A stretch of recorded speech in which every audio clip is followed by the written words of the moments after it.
doutora Paula, que hoje está muito fala em empreender, né? Seria uma das palavras do momento. Principalmente para as pessoas que estão se formando e para as pessoas que já estão trabalhando há algum tempo para alguém. Acho que empreender, como ser um empreendedor. E uma das perguntas que mais me vem à cabeça quando eu olho para você e tudo que você conquistou até agora e o planejamento que você tem para o futuro é: quando você decidiu começar a empreender? Em que momento foi? Bom, eu lembro que eu sempre fui um pouco mais de arriscar coisas, experimentar coisas, e eu acho que antes mesmo de eu me formar, a experiência sempre me trouxe...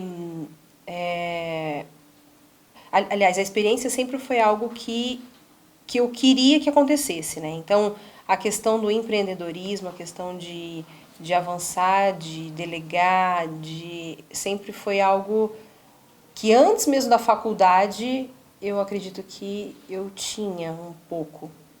Mas eu não enxergava isso, né, como empreendedorismo. Então, eu comecei a empreender quando eu percebi que os momentos que eu ficava por um tempo parada, por um tempo pensando, e momentos onde eu não estava somente produzindo ativamente ali, né, com o paciente, com até com colegas de trabalho, às vezes, que quando eu me afastava um pouco, quando eu parava um pouco de colocar a mão na massa, eu percebia que eu tinha ideias, eu percebia que eu não precisava estar o tempo inteiro atendendo para poder fazer dinheiro. Eu comecei muito cedo a perceber que o tempo que eu paro para pensar também é um tempo que está me trazendo alguma coisa financeira de alguma maneira, né? Então, foi muito rápido para eu perceber que enquanto alguém estava atendendo um paciente meu, naquele momento eu estava observando coisas, eu estava tendo ideias de como fazer aquilo ser replicado ou aumentado. Então, logo cedo eu deleguei muito. Então, isso me fez aumentar e ter a necessidade de pessoas e visão de negócio e pesquisa de mercado, analisar a necessidade das pessoas, que hoje acho que faz bastante diferença em relação ao aluno. Eu entendo a necessidade que o aluno tem, eu entendo a necessidade que o paciente tem justamente por esse recuo. Então, se eu for colocar um porquê eu consegui pensar em empresas e mercado e uma visão um pouco mais ampla em relação a isso, foi quando eu dei um passo para trás no atendimento, no tete-a-tete com o paciente, enfim, com os colaboradores das empresas, né, que eu trabalhei, para eu poder observar coisas e poder progredir mais rapidamente. Então, eu acho que começou, né, logo antes até de atender, sabe? Na faculdade, às vezes, eu acho que já comecei a pensar nisso. Doutora Paula, e dentro dessa grandiosidade que é empreender, qual que é a principal batalha que você vê hoje nesse caminho? Eu acredito que se inicia e realmente talvez seja maior mesmo, seja realmente com a gente mesmo, sabe? Porque as coisas são mostradas de uma forma que, na verdade, é diferente para cada pessoa. Então, quando se constrói alguma coisa na faculdade ou em relação ao nosso trabalho, existe um modelo, às vezes, para ser seguido, que como foi dos meus pais, por exemplo. Os meus pais, eles são autônomos e eles não pararam para olhar o que estava acontecendo em volta da cadeira ali do dentista, né?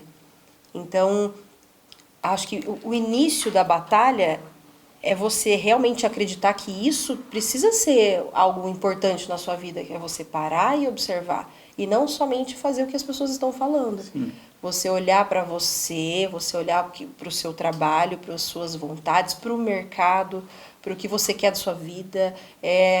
Não uma coisa tão grandiosa no sentido de estudar a parte financeira, contábil e metas e cálculos matemáticos, mas assim, aonde é que você quer chegar, quais são os seus medos, quais são as soluções para os seus problemas que você está encontrando ali no dia a dia.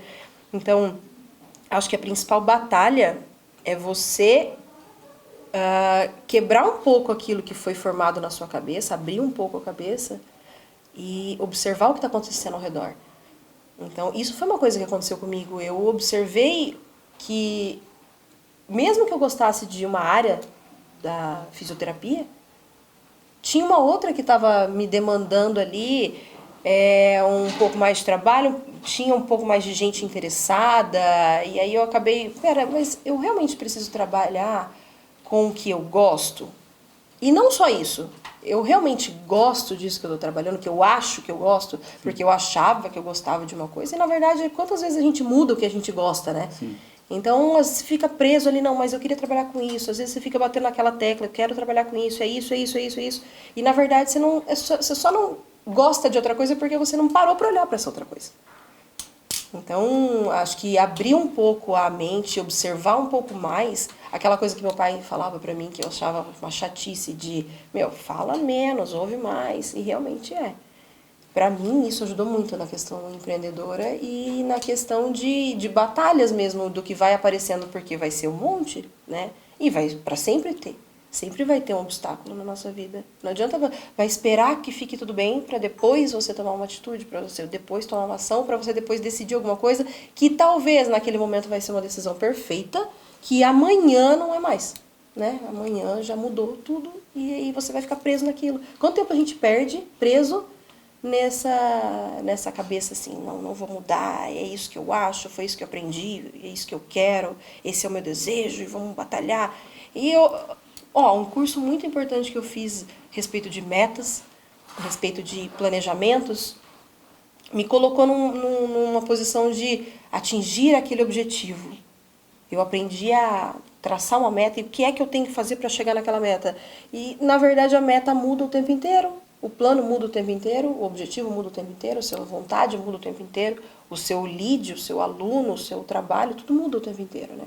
Então, eu acho que a observação da coisa, olhar em volta, conversar com pessoas, entender o que elas estão precisando, entender o que você quer, conversar com você mesmo, fazer uma terapia, são coisas, assim, super importantes, que talvez seja a maior batalha. Porque realmente a gente vai ter dificuldades com funcionários? Sim.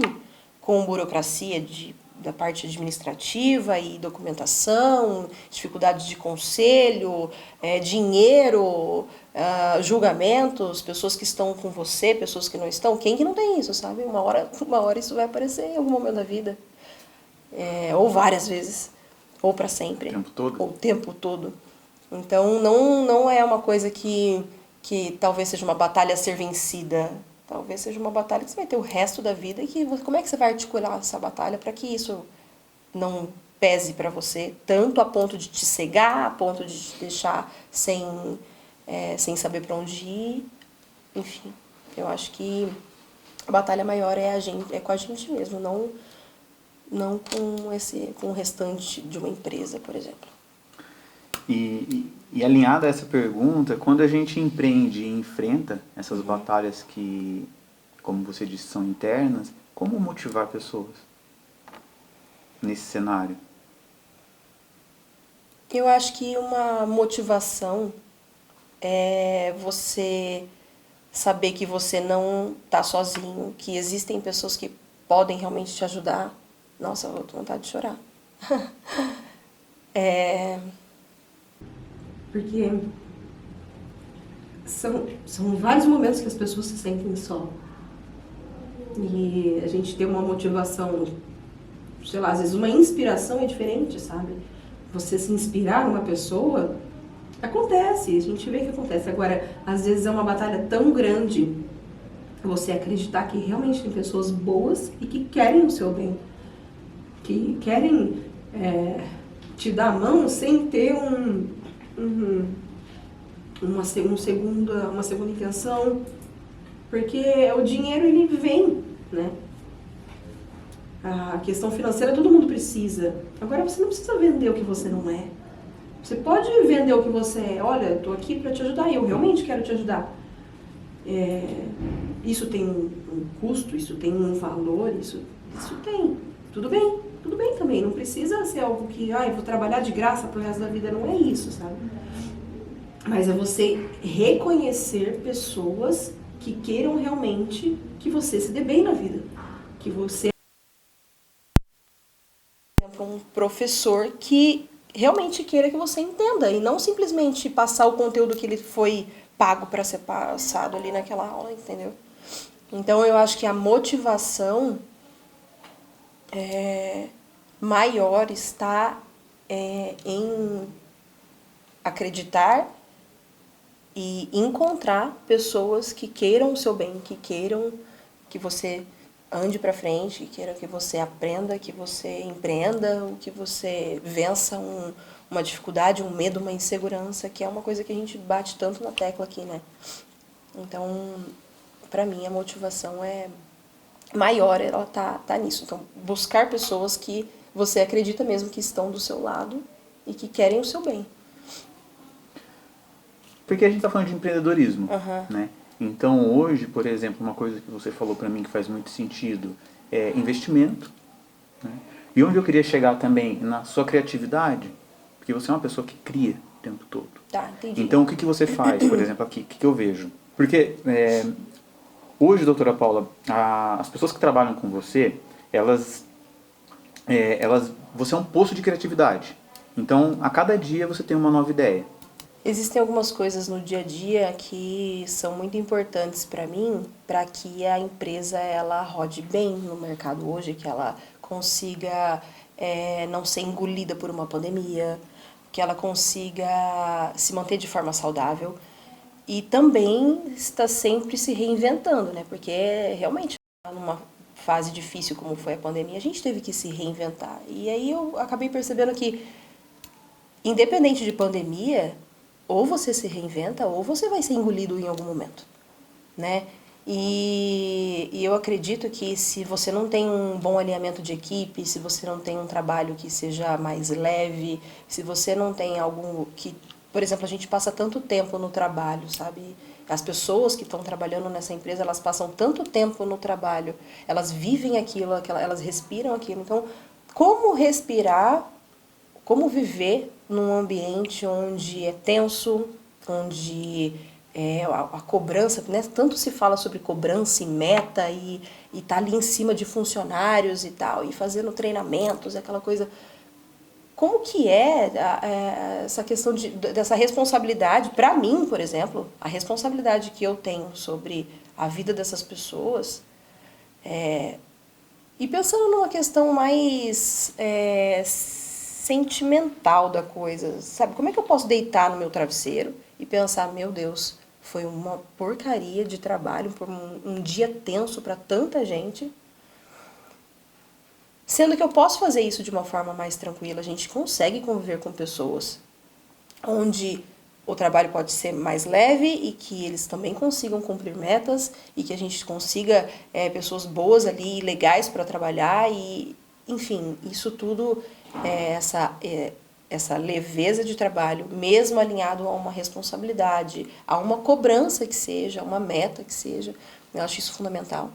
Para também que exista uma criatividade, porque se você está num ambiente tenso, como é que você consegue ser criativo? Como é que você consegue pensar no que está acontecendo ao redor? Como é que você consegue pensar, fazer uma análise de mercado, análise do que as pessoas estão precisando? Ou poder contar com pessoas que estão ali do seu lado, sendo criativos com você. Porque uma discussão, um mau momento, qualquer coisa que seja que aconteça no trabalho ou em casa, influencia muito negativamente na criatividade da coisa. Porque uma coisa é você trabalhar ali no computador, mexendo com planilha, outra coisa é você trabalhar com ideias, E sozinho com ideias é uma coisa muito chata, sabe? Imagina eu olhar na frente ali no espelho e aí, o que nós vamos fazer hoje para ser criativo no nosso anúncio no Facebook?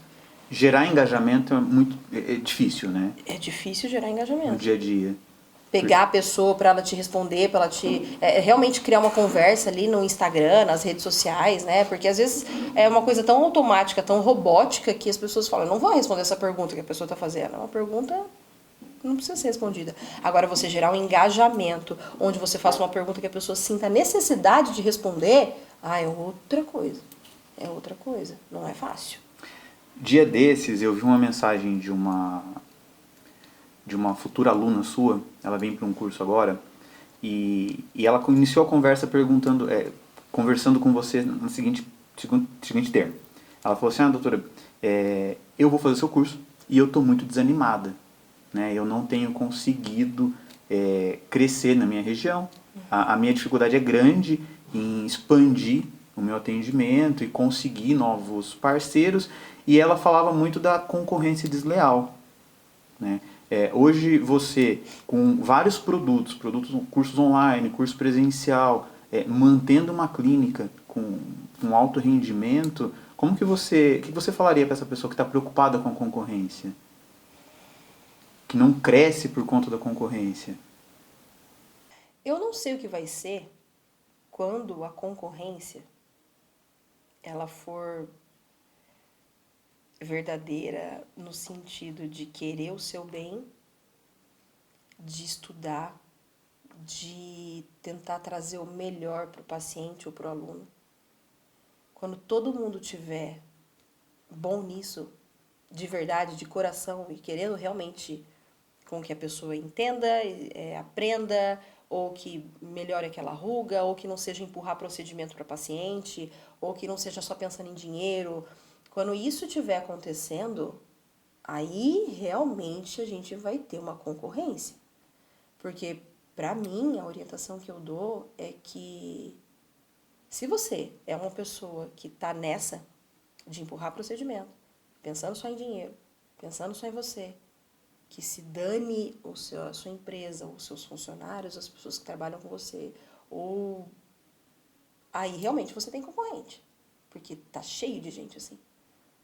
Agora eu não sei o que vai ser quando tiver cheio de gente pensando realmente naquela pessoa que está te procurando. No bem-estar do paciente. No bem-estar do paciente, na evolução do aluno, aí eu talvez não vá saber responder essa pergunta.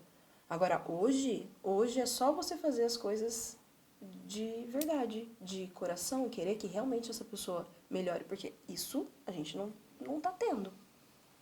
E aí a gente não tem como pensar em concorrência nesse sentido, porque realmente tá faltando profissional assim. Muito você fala de entrega, né? E a entrega, ela seria isso, né? Seria entregar de fato pro paciente ou pro aluno. Hoje eu não tenho porquê de esconder coisas. Se você quiser vir aqui ver o que a gente faz de anúncio no marketing, o que a gente tem dentro da clínica, como que a gente aplica qualquer tipo de procedimento, a gente não tem o porquê de esconder nada. Porque eu percebi que quanto mais a gente entrega, mais as pessoas se interessam, mais elas evoluem e mais elas querem estar com você. Não vai ter um momento onde eu vou entregar tudo que eu sei, eu não vou conseguir fazer isso, e a pessoa vai absorver tudo que eu passei e para ela vai estar tudo bem. Porque para mim também não está tudo bem, eu estou aprendendo a cada dia. Então, todo dia tem alguma coisa para ser passada, todo dia tem alguma coisa nova que a gente aprende. Então, todo dia vai ter alguém que quer aprender também. Então, não tem o porquê da gente não entregar tudo que a gente sabe, porque hoje a gente sabe um tudo que amanhã não é o mesmo tudo. Hoje à tarde já não vai ser mais o mesmo tudo, Hoje né? à tarde já não vai ser a mesma coisa. E foi observando essa necessidade, aliás, essa falta de entrega, que você decidiu oferecer cursos online? Foi exatamente pela minha dificuldade em aprender com outras pessoas que eu resolvi entregar o que eu sei e comecei a perceber que as pessoas estavam entendendo coisa que eu não entendia.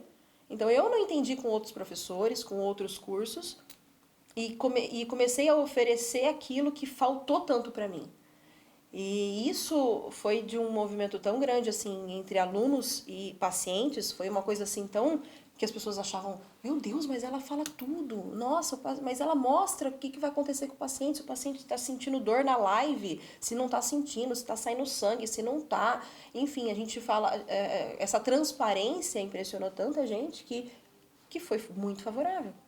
As pessoas começaram a perceber que realmente a gente está sendo transparente, que a gente está entregando tudo e que a gente realmente quer o bem tanto do aluno quanto dos profissionais, E doutora, os pacientes.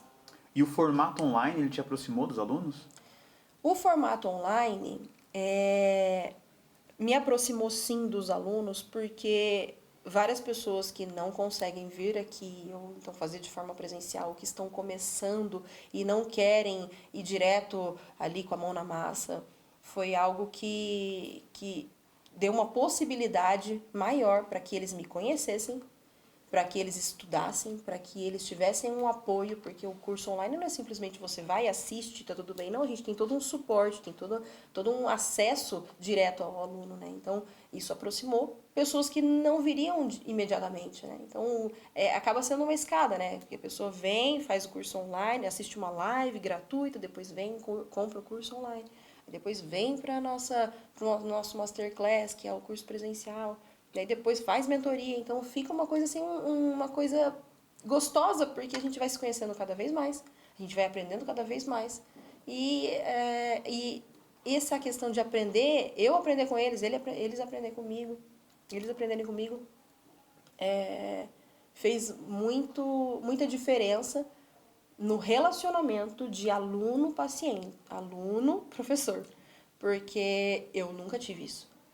E eu sempre procurei isso. E as meninas que trabalhavam para mim antes, no começo, enfim, inclusive no comecinho da clínica, sempre foi uma dificuldade delas esse contato com o professor, né? Porque o professor parece que ele vai, te ensina por uma semana, duas, ele tá ali, te ajuda um pouco, depois disso, cada um por si, né? E isso foi uma coisa muito chata que a gente passou, muito chata. Então é uma coisa que a gente não deixa acontecer de jeito nenhum aqui. Certo. E uma pergunta interessante é o porquê que você entrega tanto no formato gratuito e por que você faz questão de ter tanta entrega de conteúdo e entrega, às vezes a gente sempre percebe o quanto você se dedica, sendo no formato gratuito, sendo numa live, sendo numa mentoria. Por que tem tanta essa entrega no gratuito, coisa que a gente não vê? Bom, acho que a gente entrega bastante de forma gratuita. Eu acho que, primeiro, pode ser que as pessoas pensem em dinheiro, né? Que eu vá falar a respeito de, isso vai trazer pessoas para cá, e não é. A gente começou com as lives gratuitas para compartilhar o que é possível ser realizado. No início foi para o paciente, né? Então, olha, tem como a gente fazer esse tratamento. Então, compartilhar conhecimento. Eu não acho justo tudo ser pago, sabe? É conhecimento, é entender por que o conteúdo tem que ser sempre pago. E eu acho uma sacanagem isso, sabe? E no início foi mais para mostrar que existem tratamentos para tantas alterações, disfunções estéticas, traumas que as pessoas têm. E depois foi passando um pouco para aluno, onde eu queria mostrar que é possível você aprender com mais facilidade, você ter acesso a professor, você conseguir tirar dúvidas, e que isso não necessariamente precisa ser somente para aquelas pessoas que conseguem pagar, né? Porque às vezes você encontra lá curso de 5, 10 mil reais e aquela pessoa tem um sonho em ser profissional da harmonização facial e ela não consegue nem entender sobre aquilo para depois ela conseguir fazer um curso, sabe? Então, essa divisão de quem tem dinheiro, quem não tem dinheiro, é uma coisa que me incomoda. Como a gente fez já essa questão do Botox, quando entrou o Botox para profissionais da área da saúde no geral, a gente pensou muito em, meu Deus, que bom, várias pessoas vão conseguir fazer Botox, não só a elite, sabe? Não só pessoas que têm muito dinheiro, e enfim, aí isso também foi uma questão de deixar baratear. E não é nesse sentido de, ai, vamos prostituir o procedimento, a profissão, sabe? Não é isso. É uma questão de para todos, sabe? Uma questão de, poxa, é duro, né? A gente selecionar tanto o conhecimento quanto o Botox, quanto, enfim, cursos de harmonização facial. Doutora, e eu já vi em vários conteúdos seu, a toxina, ela não tem só um fim estético, né? Uhum. Não. A gente tem muitos pacientes que tratam espasmos, que tratam paralisia facial, que tratam assimetrias, então, às vezes um lábio leporino, né, que você tem grandes traumas, às vezes de bullying, de não se reconhecer. E é muito lindo trabalhar, por exemplo, com paralisia facial, onde o paciente tem uma assimetria grande, e não só dela olhar ali no espelho e ver essa questão da diferença, mas às vezes para morder um lanche, para coisas simples de alimentação, de higiene pessoal, de movimentações, sabe? Ou então cefaleia, bruxismo, e às vezes placa de bruxismo que está faltando ali ainda soltar uma musculatura. Quantos fins terapêuticos e quanta questão estética, mas voltada para uma assimetria e um trauma tão grande como é a paralisia facial. É muito gostoso trabalhar com isso. Vai muito além da harmonização. Vai muito além dessa questão estética da harmonização facial, que as pessoas às vezes acham como fútil. Ou então, não vou mudar, não tem interesse em mudar. Agora, às vezes, você tem um trauma de um nariz, que desde criança você tem, aí você aprendeu a aceitar ele. Tá, mas você aprendeu a aceitar ele, será que realmente você aceita? E será que é um problema não aceitar? O que tem se você não gosta do seu nariz e você quer mudar ele? O que tem? Qual que é o problema? O que tem se a pessoa quer transformar o rosto inteiro? Às vezes ela pode ter um problema ali psicológico, sim. Mas também pode acontecer da pessoa estar super bem equilibrada emocionalmente e ela simplesmente não gostar de alguma coisa. Exato. E por que as pessoas às vezes julgam tanto uma pessoa que quer transformar o rosto? Deixa ela transformar. Ou aquela pessoa que quer fazer só um detalhezinho. Deixa ela fazer só um detalhezinho. Ou a pessoa que tem um problema psicológico, que precisava fazer terapia e que vai fazer harmonização facial e ela não se aceita. E se ela precisar, e se ela quiser passar por aquela situação, sabe? São vários casos que a gente só precisa parar de julgar e ver além da estética. E ver que isso pode ser algo que para cada pessoa é alguma coisa diferente. E não julgar dessa maneira como as pessoas julgam. É muito além. Eu quero falar com você agora, doutora, sobre o Masterclass. Como ele surgiu? Como foi a ideia inicial dele? O Masterclass foi assim, ó. Eu tinha dificuldade no início, obviamente, com câmera, com vídeos, enfim. Como todo mundo, eu acho que ninguém nasce assim, nossa, nasci pronta para fazer um vídeo e um anúncio e uma propaganda. Não acho. Eu acho que isso é desenvolvido. Tem pessoas que têm mais facilidades e outras que não. Mas eu, fazendo vídeos, uma profissional de Balneário Camboriú me ligou e falou assim: Paula, eu vi você fazendo uns vídeos. Olha só qual é a importância de você mostrar coisas na internet, né? Eu vi você fazendo vídeos e eu gostei muito da forma que você fala e eu gostaria de saber se você dá um curso para profissionais. Aí eu falei, meu Deus, mas eu, professora, como assim? E aí eu falei, mas eu vou topar, né, o desafio. Se ela viu alguma coisa em mim, por que eu não vou parar e observar também, né? E aí eu e mais uma biomédica.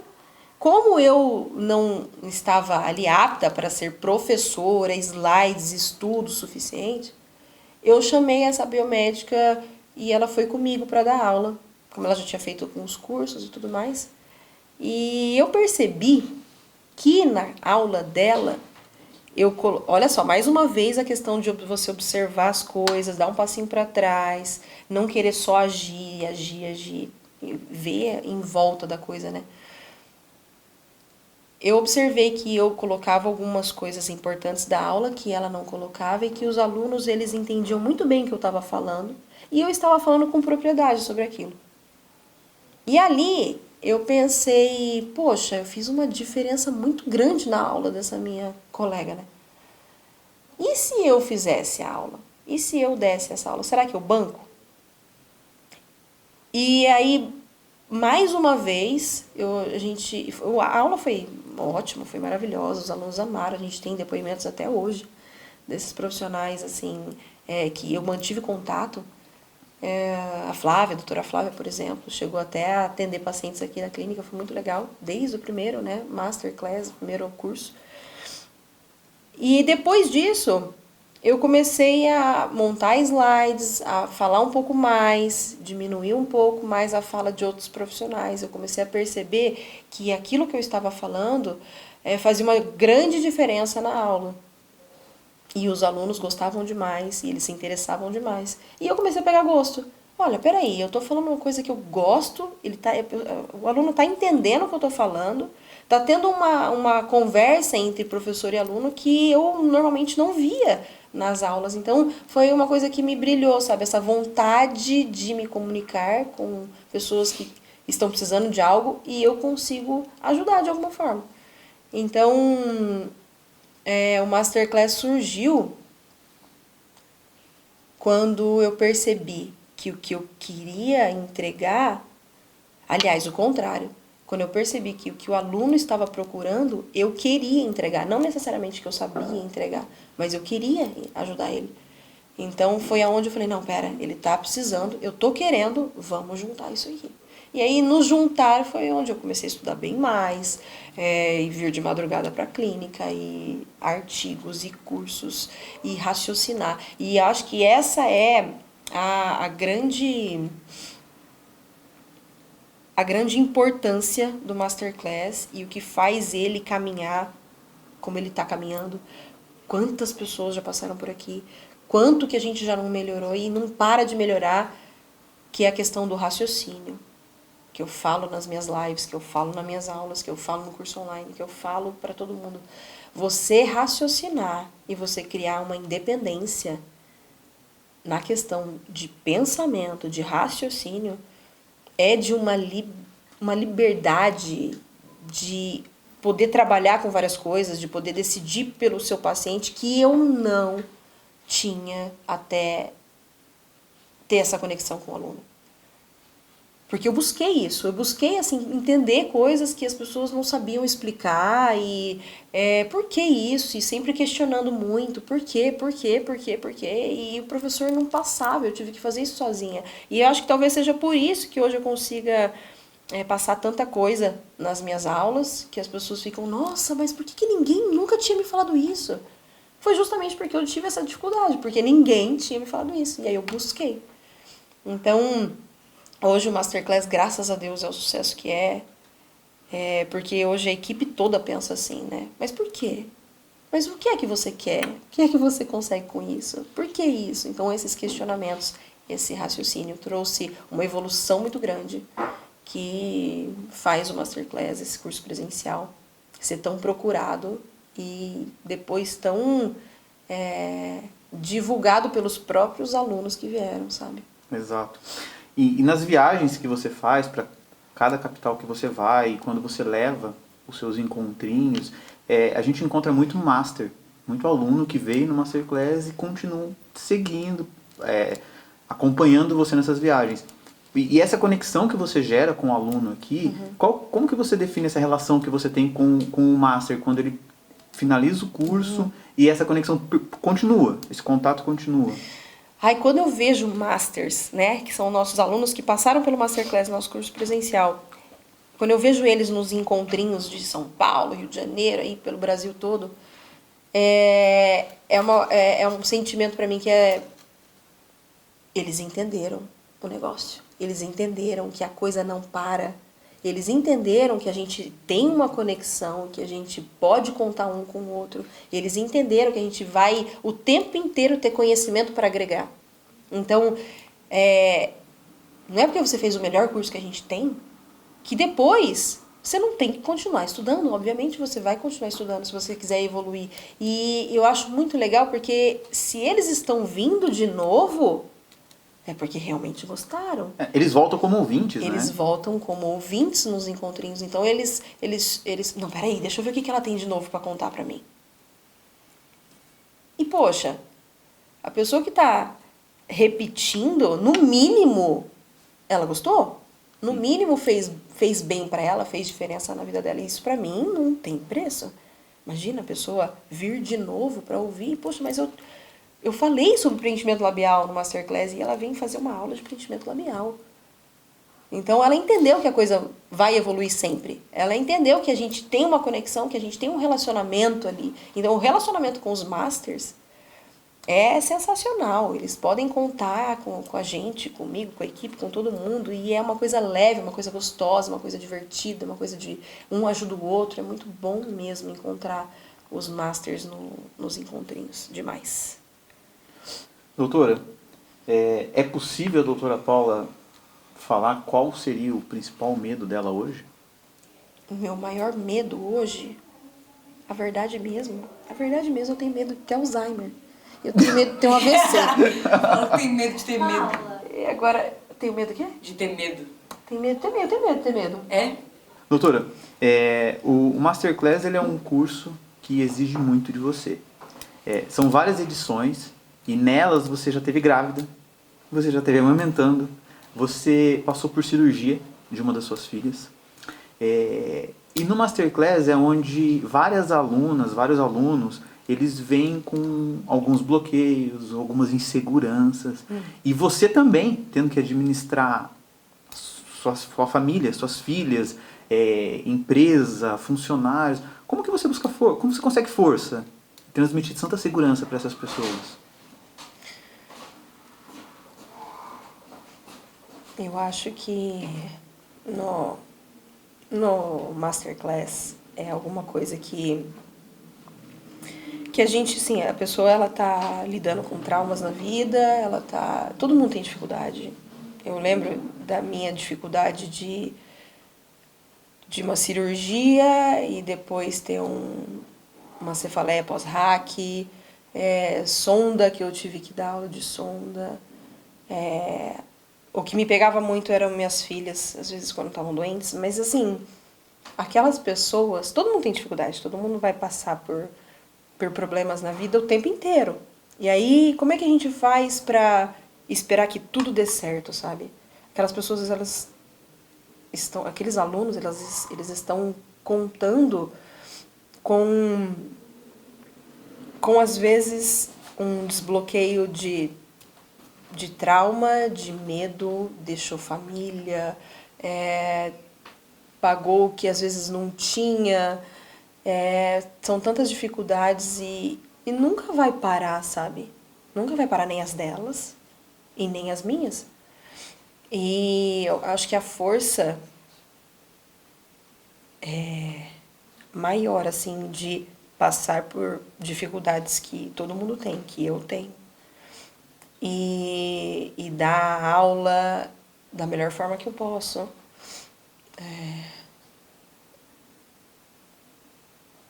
Que, poxa, as pessoas elas confiam demais no meu trabalho, no trabalho da minha equipe.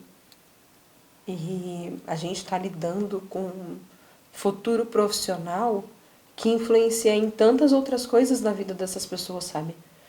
Porque as pessoas elas chegam aqui e falam assim, Paula, eu não tenho apoio de ninguém.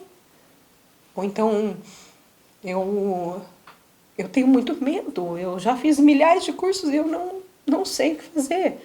Não sei como continuar, eu tenho medo. E, poxa, quer uma motivação, uma força maior do que você poder ajudar a pessoa, às vezes, mudar um rumo da vida?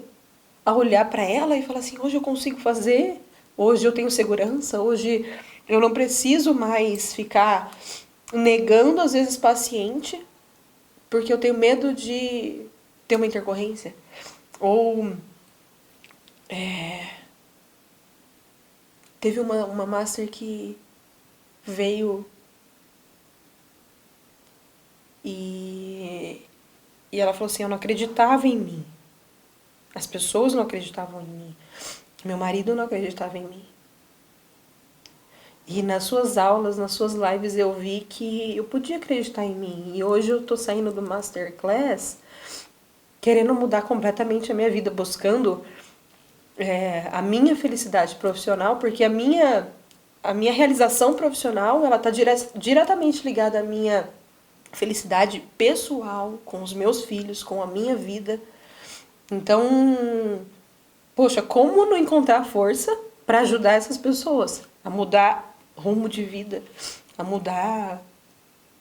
Eu já tive alunos que falavam assim, Paulo, eu estava pensando besteira, eu já não tinha mais o porquê de continuar vivendo, sabe? Olha o peso disso. Então, desde um problema mais simples até um problema como esse, a questão de vida, sabe? Como não vou continuar? Sabendo que eu posso fazer uma diferença assim. Sabendo que fazendo uma coisa que eu gosto, tantas outras pessoas podem ser bem mais felizes por isso, sabe? Então, o Masterclass, ele é surreal. Ele transforma a vida, tanto do aluno quanto a minha. E eu tenho certeza que da equipe também. É sensacional. Né? Chega. Muito bom. O porquê que a gente encontra hoje muitos profissionais que já estão na área e alguns que querem entrar para a área, o principal medo deles, a principal palavra que eles falam é intercorrência. Pois é. Por que as pessoas têm medo de intercorrência? E é a grande maioria, né? E é uma coisa muito simples. Elas têm medo de intercorrência porque elas não sabem sobre a intercorrência. Porque se elas soubessem... É aquela questão do monstro, sabe? É uma coisa assim, desconhecido. Não sei nada sobre. Você se sente inseguro, você não sabe o que vai acontecer, você tem ansiedade, tem medo, é um monte de coisa. Conforme você vai conhecendo, você realmente vai sabendo como lidar com aquilo. E a intercorrência é isso, ela parece um monstro. E, na verdade, quando você estuda, quando você tem conhecimento, claro que ela vai assustar, mas a gente tem formas de evitar, a gente tem como tratar e a gente tem como fazer com que esse medo seja o suficiente para que você não abuse, mas nada além para que você não faça uma cagada. Não tinha como falar outra palavra. Para que você não faça... Para que você não estrague o procedimento ali na pessoa, entendeu? Para que você não estrague, para que você não erre dessa maneira horrorosa como as pessoas erram também na harmonização facial. Mas, enfim, o medo da intercorrência, ele está diretamente relacionado ao que você sabe sobre ela. O peso que o estudo tem para você é grande, né? O peso que o estudo tem é muito grande. É muito grande. E é qualquer coisa, sabe? Qualquer coisa que você lê. Um artigo bom, um artigo ruim. Um curso bom, um curso ruim. Você só precisa fazer. Você só precisa ler. Você só precisa ter ação. E por onde eu começo? Começa por qualquer coisa que aparecer na sua frente. Hoje você quer anatomia, amanhã você quer ler um artigo, depois de amanhã você vai ver uma live, começa de alguma forma. Começa. No começo... É óbvio que você vai se sentir perdido, porque uma pessoa fala uma coisa, uma pessoa fala outra, você não sabe por onde começar, e agora? Não existe um plano ideal de estudo. Existe um plano bom pra você, um pra você, um pra você, tudo diferente. Então como é que a gente vai saber? A gente só vai saber no começo, ficando confuso mesmo. No começo vai ser uma coisa, e depois... Hoje eu tenho um plano de estudo que é o ideal? Não, nem pra mim. Mas... existe uma linha que eu sigo, que eu acho que nunca, na verdade, vai estar completamente organizado. Então, para que buscar? Você só precisa fazer. Eu acho que a ação é mais importante do que a organização, do que o perfeito. Precisa fazer.